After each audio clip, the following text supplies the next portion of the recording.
Resumo inicial: descobrir a melhor forma de preparar os filhos para enfrentarem os problemas futuros e obterem sucesso em um mundo cada vez mais competitivo é uma das tarefas mais difíceis de se realizar.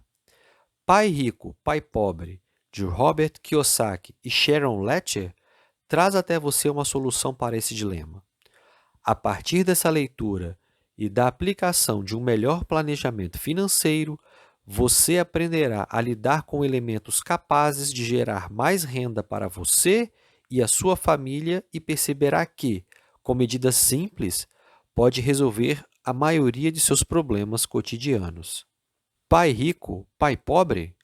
Seu pai era um professor que galgou postos profissionais até o mais alto nível de sua carreira e concorreu, inclusive, para cargos públicos. No entanto, ao se aposentar, ele nada tinha do que se orgulhar financeiramente, apenas uma pensão e uma pequena aposentadoria. Depois de anos e anos de dedicação inabalável e trabalho duro, seu pai teria que continuar trabalhando e nunca se aposentaria. Isso marcou profundamente o autor, sendo um dos mais fortes elementos motivadores para a elaboração deste best-seller. Primeira lição: os ricos não trabalham pelo dinheiro. Uma das primeiras lições que Kiyosaki aprendeu quando criança é que os ricos não trabalham pelo dinheiro. O que o pai rico explica é que os pobres continuam a trabalhar por diferentes razões, mas todas se resumem ao medo e à ganância. Tais sentimentos geram, por sua vez, a miséria e a ignorância, pois os pobres mantêm a cabeça baixa e trabalham arduamente pelo pão de cada dia, a fim de pagar suas contas sem jamais desafiar o status quo. Enquanto os pobres buscam o conforto e a segurança de suas vidas, os ricos assumem riscos, quebram barreiras, saem de suas zonas de conforto e, bravamente, encaram a realidade de um mundo em constante mutação, no qual, como dizia o poeta, nada é justo e pouco é certo. Um dos conceitos mais caros nesse contexto é o de liberdade financeira. Afinal, ninguém pode ser verdadeiramente livre se não puder dispor de recursos próprios para financiar sua intervenção no mundo. Sabendo disso, os ricos se preparam antes que as oportunidades surjam. Assim, não correm o risco de perdê-las quando chegam. Segunda lição: a importância da alfabetização financeira. Nessa lição, o pai rico ensina a Kiyosaki a diferença entre um ativo e um passivo financeiro. Todos aprendemos que um ativo é algo que você possui e um passivo é algo que você deve. O pai rico, no entanto, desafia essa explicação, definindo o ativo como algo que gera dinheiro em forma de fluxo de caixa positivo a cada mês. Similarmente, ele sustenta que um passivo é aquilo que drena recursos, tirando o dinheiro da sua carteira todos os meses. Ainda que o gerente do banco diga que a casa é um ativo porque tem valor em si mesma, os ricos consideram a casa como passivo. Afinal, ela tira dinheiro do seu bolso todos os meses, não é mesmo? Todavia, essa mesma casa pode se converter em um ativo se você a alugar para um inquilino que pague o suficiente para cobrir as despesas e para gerar um dinheiro extra em forma de aluguel. Na prática, a fórmula é bastante simples. Se a casa custa dinheiro e é um passivo, se, pelo contrário, ela gera dinheiro, então deve ser considerada um ativo. Os ricos tornam-se ricos justamente por acumularem seus ativos geradores de renda mensais. Os autores explicam que, se você deseja ficar rico, precisa jogar o famoso jogo de tabuleiro Monopoly. Muitas pessoas conhecem como um mero passatempo infantil, sem suspeitar que se trata de uma excelente ferramenta de aprender sobre princípios financeiros que geram mais dinheiro. Nesse jogo, você pode ganhar dinheiro com hotéis, casas, empresas de serviços públicos, ferrovias, etc. Para ganhar, é preciso colecionar mais ativos e, consequentemente, mais dinheiro que os seus oponentes. No Monopoly, os negócios e imóveis trabalham para você e não o contrário. Terceira lição: cuide dos seus negócios. Nesta lição, o foco está em colocar a sua mente em direção ao sucesso dos seus negócios, de modo a aproveitar todas as chances que surgirem. Os ricos investem o tempo livre na criação de negócios e em busca de novos investimentos que, por sua vez, possam gerar mais dinheiro. Os pobres, por outro lado, desperdiçam tempo e dinheiro em passivos e inutilidades que, essencialmente, fazem desaparecer cada centavo ganho arduamente. Se você não dedicar o seu tempo livre para a construção do seu negócio, quando o fará? Você pode fazer isso no trabalho? A grande maioria das pessoas não pode se dar ao luxo de ser pago por outra pessoa enquanto atua apenas em seu próprio interesse. Reflita: como você tem gastado seu tempo livre? Está criando um negócio próprio ou fica apenas assistindo Netflix, a novela ou, quem sabe, o futebol? Não se esqueça, se você não construir sua empresa, ninguém a fará por você. A chave é manter-se focado e utilizar todos os momentos de que puder dispor. Quarta lição: a história dos impostos e o poder da sociedade anônima. Na quarta lição, os autores abordaram o poder que as empresas detêm e como os ricos utilizam para sua própria vantagem. Embora muitas pessoas trabalhem para as empresas atualmente, muito poucas estão dispostas em criar os seus próprios negócios. Sendo assim, ganham dinheiro com seus empregos, pagam impostos sobre esse dinheiro e, em seguida, sobrevivem com o que resta.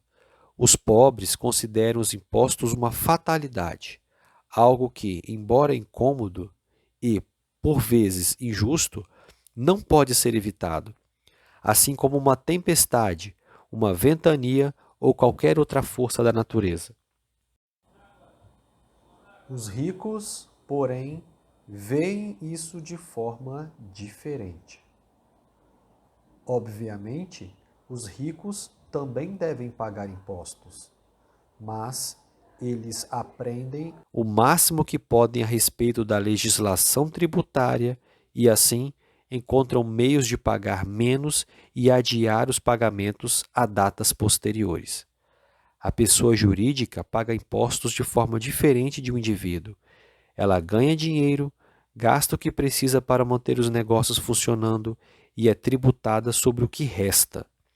Se você pensa de forma criativa e é dono do seu próprio negócio, pode, então, decidir o que a empresa precisa executar ou não. Se a sua organização necessita de um novo automóvel para levá-la de uma parte a outra, então essa é a sua decisão a tomar. Quinta lição: os ricos inventam dinheiro. Os ricos criam formas de ganhar dinheiro. O Uber, por exemplo, foi iniciado por Travis Kalanick e Garrett Camp em 2009. Eles tiveram a brilhante ideia de substituírem táxis por pessoas comuns que dirigem os seus próprios carros. As empresas de táxi tinham encurralado o mercado de transporte pago quando o Uber entrou no jogo, iniciando um novo conceito de negócios para uma nova forma de transporte privado e uma nova empresa, o que significa, basicamente, inventar dinheiro. Sem aliar essa ideia ao investimento de tempo e dinheiro, Travis e Garrett não teriam se tornado os empreendedores de sucesso e multimilionários que são hoje. Eles basicamente inventaram do nada uma empresa que faz, anualmente, milhões de dólares. No entanto, essa não é a única lição a ser aprendida aqui. A outra lição consiste em decidir, a partir de agora, se você quer ser um criador do Uber em vez de apenas um motorista. Este é, tecnicamente, um empregado do Uber e é pago apenas quando está trabalhando. Os ricos inventam dinheiro, justamente porque inventam negócios que geram riquezas para si próprios, empregando pessoas que aceitam trocar seu tempo por dinheiro. Em uma palavra, os ricos são, a um só tempo, empresários e investidores. Sexta lição: trabalhe para aprender, não trabalhe pelo dinheiro. Os ricos trabalham para aprender, pois isso os ajuda a ganhar mais dinheiro a partir de valor que eles agregam, em vez de depender do acúmulo de horas trabalhadas aos negócios de terceiros. Seu objetivo central é aprender como ganhar mais trabalhando menos. Com isso, os autores não estão querendo dizer que os ricos não trabalham ou são avessos ao esforço. Pelo contrário, os ricos trabalham e se esforçam muito.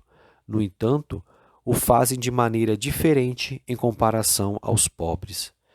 Isto é, eles atuam com a construção de negócios lucrativos e capazes de gerarem dinheiro, inclusive nos momentos em que o rico não está trabalhando. O pai rico trabalha para criar ativos, enquanto o pai pobre trabalha em troca de um salário. Enquanto o primeiro cria uma riqueza duradoura, o segundo obtém um pagamento único que, uma vez gasto, se acaba.